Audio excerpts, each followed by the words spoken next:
Eh, Hari-hari terakhir ini kita mengikuti berita mengenai Al Mukarrom Kiai Haji Miftahul Ahyar, Rais Am PBNU yang menyampaikan surat pengunduran diri dari Ketua Umum Majelis Ulama Indonesia MUI, dan kita mengikuti semua pengurus semua pengurus MUI tentu saja terkejut dan berkeberatan beliau mengundurkan diri,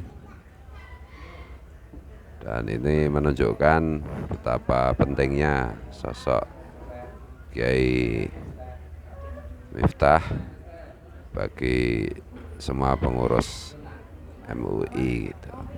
Biasanya kalau jadi ketua kan rebutan kan itu.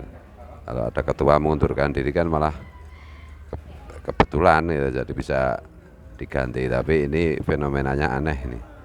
Kiai Miftah mengundurkan diri, justru semua pengurus MUI merasa berkeberatan dan berusaha untuk menahan agar jangan sampai itu benar-benar terjadi kan itu. Bahkan Wakil Ketua Umum MUI yang dari Muhammadiyah itu siapa? Ustadz Anwar Abbas itu sampai secara terbuka memohon agar pengurus PBNU dan warga NU mengizinkan Kiai Miftah untuk tetap menjabat sebagai Ketua MUI, karena memang alasan pengunduran diri Kiai Miftah dari jabatan beliau sebagai Ketua MUI adalah adanya ketentuan untuk tidak merangkap jabatan sebagai pengurus PBNU. Dan beliau memang sejak tahun 2018 kan memang terpilih sebagai ketua atau Rais Am PBNU menggantikan Kiai Ma'ruf Amin yang mencawapreskan diri, dan sekarang alhamdulillah menjadi capresnya Pak Jokowi, wapresnya Pak Jokowi. Dan pada muktamar kemarin akhir 2021 beliau terpilih sebagai menduduki jabatan tetap sebagai Rais Ngam PBNU. Nah, kalau kita melihat profil beliau ini sangat istimewa gitu. Beliau kan pada sekitar tahun 2007 kan mulai menjadi Rais Suriah PWNU Jawa Timur, kemudian menjadi salah satu ketua Rais Suriah di PBNU di pusat, dan pada akhirnya pada tahun 2018 seperti saya sampaikan tadi menggantikan kedudukan Kiai Ma'ruf Amin menjadi Rais Ngam PBNU. Nah, Kiai Ma'ruf Amin sendiri terpilih menjadi Rais Ngam PBNU kan karena waktu itu yang diinginkan itu mayoritas menginginkan Gus Mus, Kiai Haji Mustafa Bisri, tapi beliau tidak bersedia. Kemudian terpilihlah Kiai Ma'ruf, dan Kiai Ma'ruf ketika menjadi cawapres kemudian digantikan Kiai Miftahul Ahyar gitu.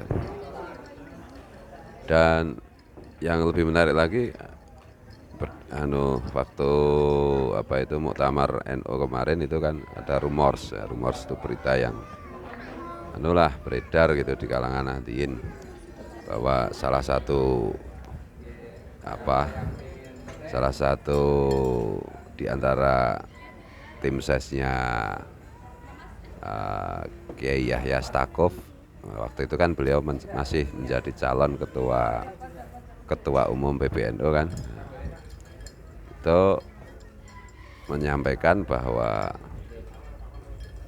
untuk menghindari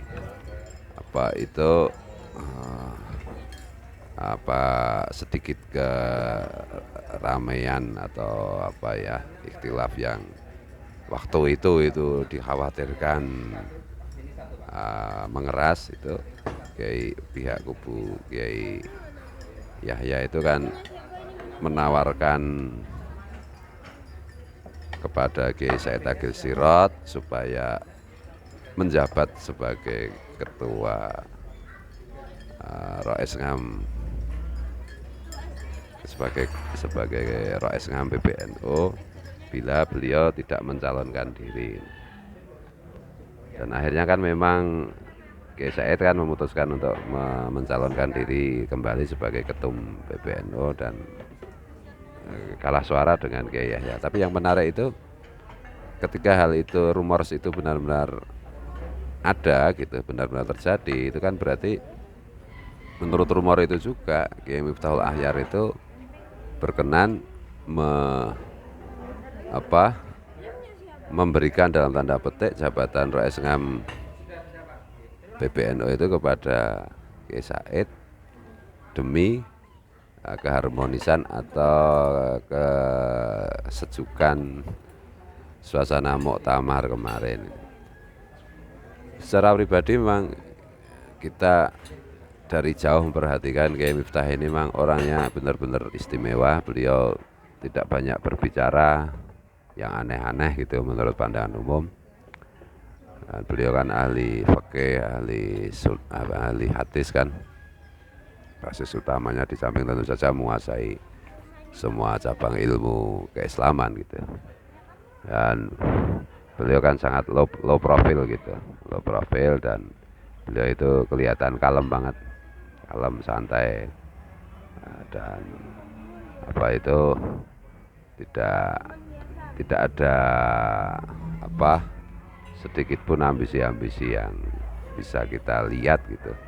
Jadi beliau itu tipologi orang yang benar-benar kiai yang benar-benar mengabdikan diri, salah satunya kepada keberlangsungan organisasi Nahdlatul Ulama. Itu apapun jabatannya itu tidak masalah kan gitu. Dan beliau dalam kaitan dengan pernyataan mengajukan surat pengunduran diri kepada MUI itu sekaligus juga beliau memberikan teladan bagaimana sebuah kesepakatan organisasi itu dilaksanakan, karena kemarin kan ada kesepakatan pengurus PBNU itu tidak boleh merangkap jabatan kan itu. Nah, kita membutuhkan orang-orang seperti Kiai Miftah itu. Sebagaimana kita perhatikan semua pengurus MUI dari pusat maupun daerah itu merasa keberatan untuk ditinggalkan Kiai Miftah gitu sebagai ketua umum MUI. Jadi ya itulah konsistensi keistiqomahan Kiai Miftah di dalam mengabdikan diri kepada Allah dan Rasulnya melalui salah satunya melalui menjadi pengurus struktural NU gitu, tanpa ambisi, tanpa neko-neko, tanpa aneh-aneh gitu. Jadi benar-benar cool gitu ya, benar-benar luar biasa. Jadi inilah istiqomah itu kan afdalu min alfi karomah. Inilah karomah Kiai Miftahul Ahyar yang patut kita syukuri dan kita kagumi gitu. Mudah-mudahan beliau dipanjangkan umurnya, disehatkan badannya, digembirakan hatinya bersama keluarga beliau, dan istiqomah memperjuangkan umat Rasulullah dengan cara-cara yang telah beliau lakukan selama ini. Kira-kira begitulah, itulah karomah Kiai Miftahul Ahyar.